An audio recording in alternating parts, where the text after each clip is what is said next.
soy Patricia y es un gozo para mí tener la oportunidad de compartir la palabra en esta ocasión.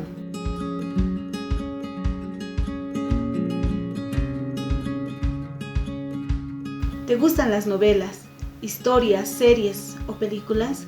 A mí sí me gustan. Las historias en los libros, las novelas o las series generalmente tienen una división por capítulos y es impresionante cómo el escritor genera expectativa acerca del primer capítulo de la historia que va a compartir y luego nos lleva por el desarrollo de la historia manteniendo nuestra atención y expectativa.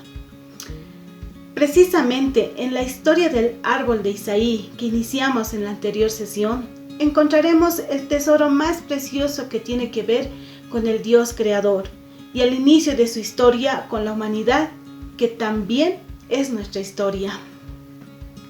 Te invito a que camines junto conmigo por la senda de esta fascinante historia de la creación de Dios y la entrada del pecado en su creación.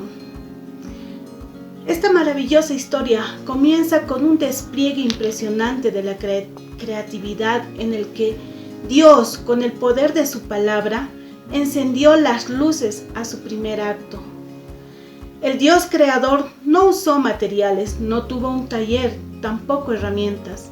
La Biblia nos dice que la creación fue posible porque Dios pudo realizarla solo con el poder de su palabra.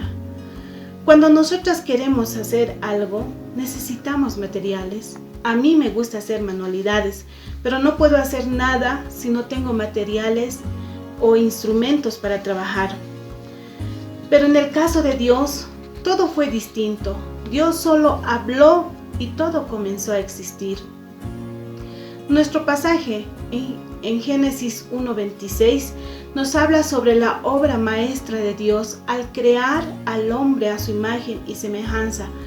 Pero antes, permíteme recordar el trabajo asombroso del Padre en los días anteriores.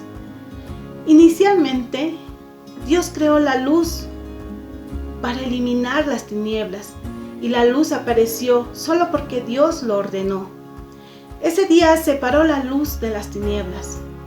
Luego Dios continuó con la expansión de las aguas, es decir, que creó un espacio entre las aguas del cielo y las aguas de la tierra. En el tercer día, Dios separa la tierra del mar y crea la vegetación. Luego crea el sol, la luna y las estrellas. Posteriormente, Dios crea a los seres marinos y las aves de los cielos. Finalmente, Dios crea los seres terrestres y su obra cumbre es la creación del hombre y la mujer. Tanto el orden en la creación como la forma nos enseñan que Dios tenía muy claro su propósito, porque primero empieza creando un lugar para el hombre con la capacidad de satisfacer cada una de sus necesidades, pero también un lugar que le recuerda al hombre el amor y la provisión de Dios. Dios, antes de la creación, tenía ya el propósito de tener un pueblo para pasar la eternidad junto a Él. Dios es un Dios de amor, que por su voluntad nos incluye en sus planes eternos. Es un Dios de amor porque nos escoge para que le acompañemos para siempre. Cuando Dios terminó este maravilloso acto de su creación, todo era perfecto.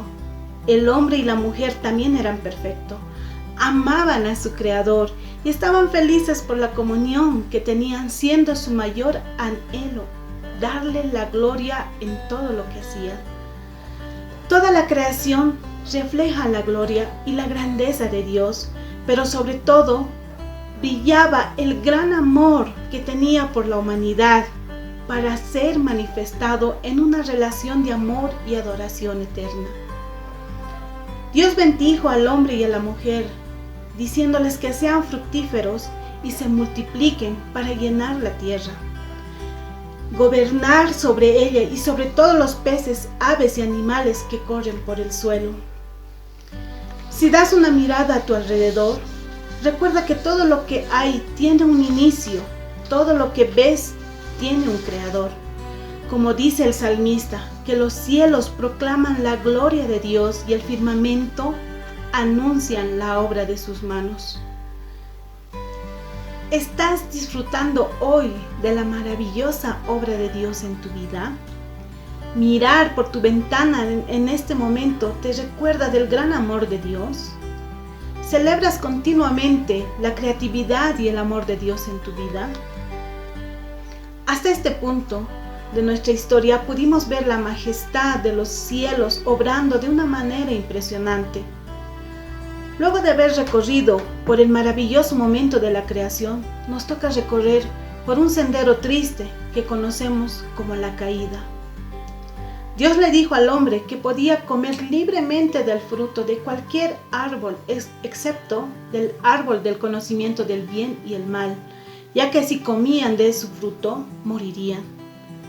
En el jardín que Dios había creado, todo era perfecto, hasta que cierto día Satanás se presenta en la escena en forma de serpiente con la intención de estropear el plan amoroso de Dios. Lo primero que hace la serpiente es desafiar la palabra de Dios y cambiar la verdad por una mentira, al decirle a Eva, ¿con que Dios os ha dicho que no deben comer de ningún fruto? Dios no dijo que no podían comer de ningún fruto, sino que no debían comer del fruto de un árbol en particular. Luego, siembra la semilla de la duda en el corazón de Eva acerca de la veracidad de la palabra de Dios, al decirle que si comen del fruto no morirían y que Dios estaba exagerando al prohibirles comer de ese fruto. Luego Satanás revela una mentira y dice que si ellos comen del fruto de ese árbol, sus ojos serían abiertos y llegarían a ser como Dios. Y por esa razón Dios no quiere que prueben de ese fruto. Hasta aquí, el hombre y la mujer habían sido llenados de amor y bondad de Dios. Todo lo que tenían a su disposición era una muestra del gran amor que habían experimentado de la mano de Dios y no habían razones para dudar. Pero la mentira de la serpiente provocó las dudas en el corazón de Eva. Su mente estaba empezando a dar vueltas por el asunto y poco a poco empezó a generar rebeldía. Como dice un escritor, cuando se rechaza la palabra de Dios como medida de la verdad, el hombre se vuelve incapaz de distinguir entre la verdad y la mentira. Posteriormente, vemos en el verso 6 el retrato del pecado operando en el corazón humano.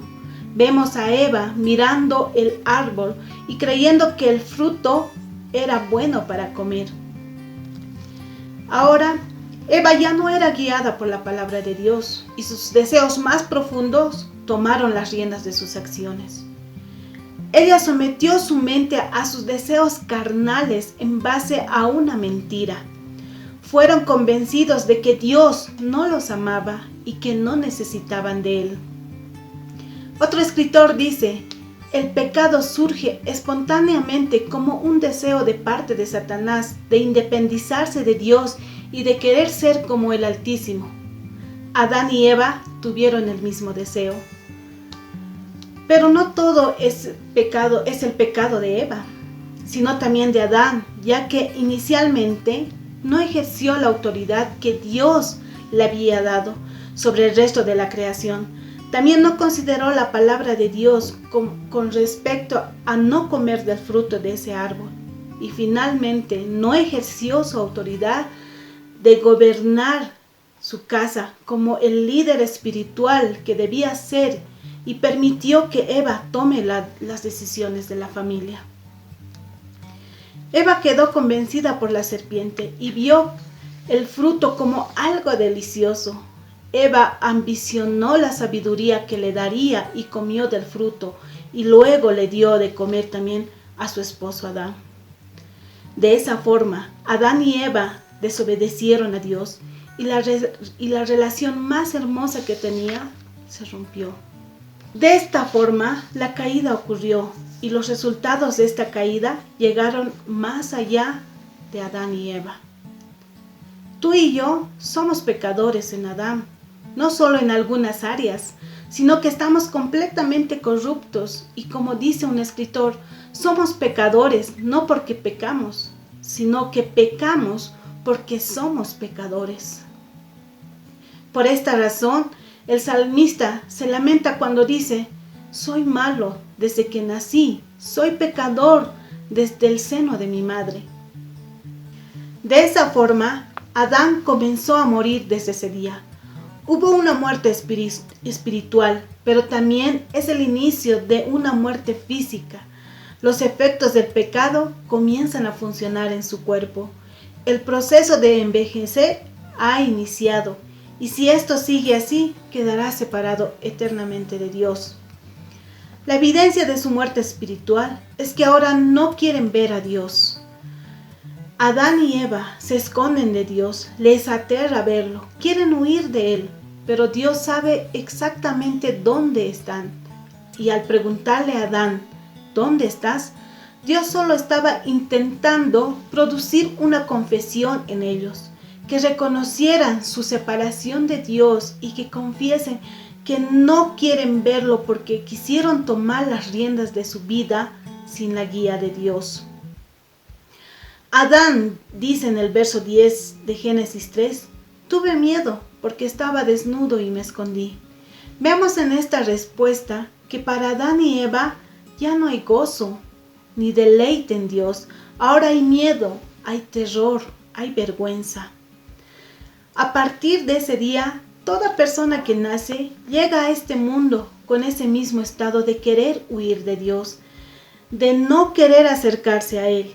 El apóstol Pablo dice que como todos hemos pecado, nadie puede alcanzar la meta establecida por Dios. Estamos destituidos de la gloria de Dios. Quizás estás pensando en lo terrible del pecado de Adán y Eva y en la forma de cómo desobedecieron a Dios, pero esto debe ayudarnos a mirar nuestro pecado, nuestra afrenta a Dios soberano, nuestra rebelión contra Él y su palabra. Me frustra mucho ver a mi hija desobedeciendo mis instrucciones, tratando de ir en contra de las reglas que pusimos en su vida. Pero también esa desobediencia y frustración deben llevarme delante del Señor y permitirme ver mi propio pecado, mi afrenta contra el Dios creador y mi desobediencia.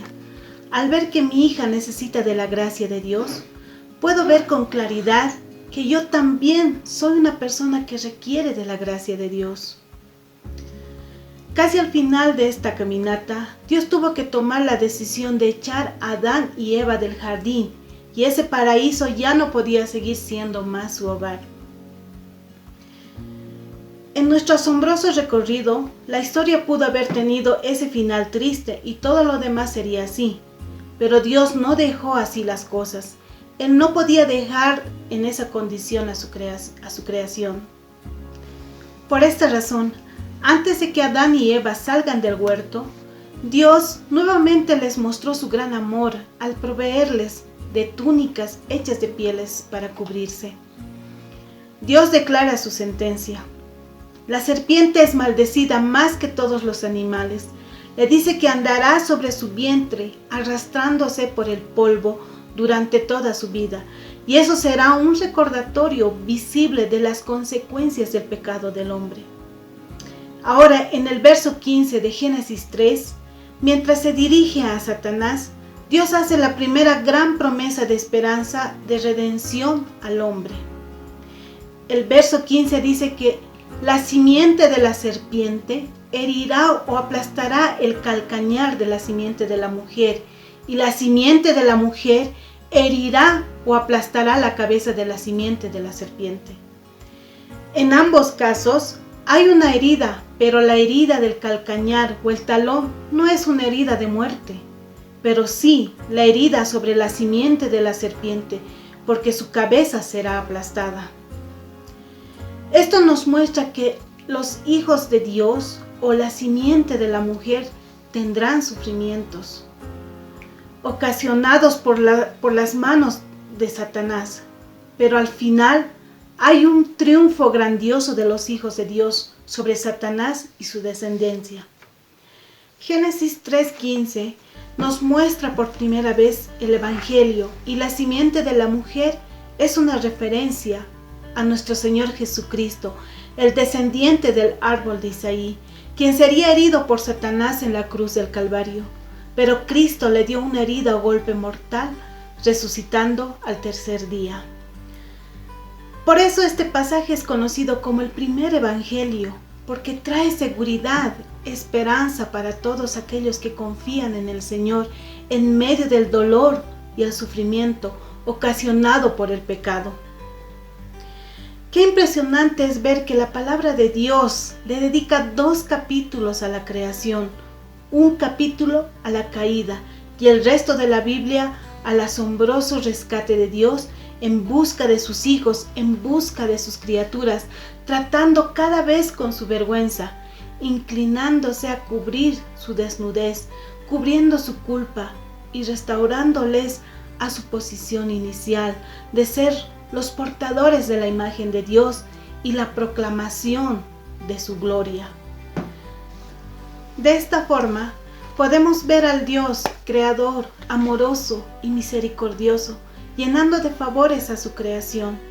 Luego vemos a su creación desconfiando del amor de su creador, dudando de su bondad y rebelándose a su palabra. Y finalmente vemos al Dios creador mostrando misericordia por su creación caída y proveyendo un camino para restaurar su relación inicial por medio de su único Hijo Jesucristo. El cumplimiento de su promesa, como dice el apóstol Pablo, que si alguno está en Cristo, es nueva criatura. Declaremos en alta voz con el apóstol Juan y demos la gloria a nuestro Creador diciendo: Señor, digno eres de recibir la gloria y la honra y el poder, porque tú creaste todas las cosas y por tu voluntad existen y fueron creadas. A Él sea la gloria. Dios te bendiga.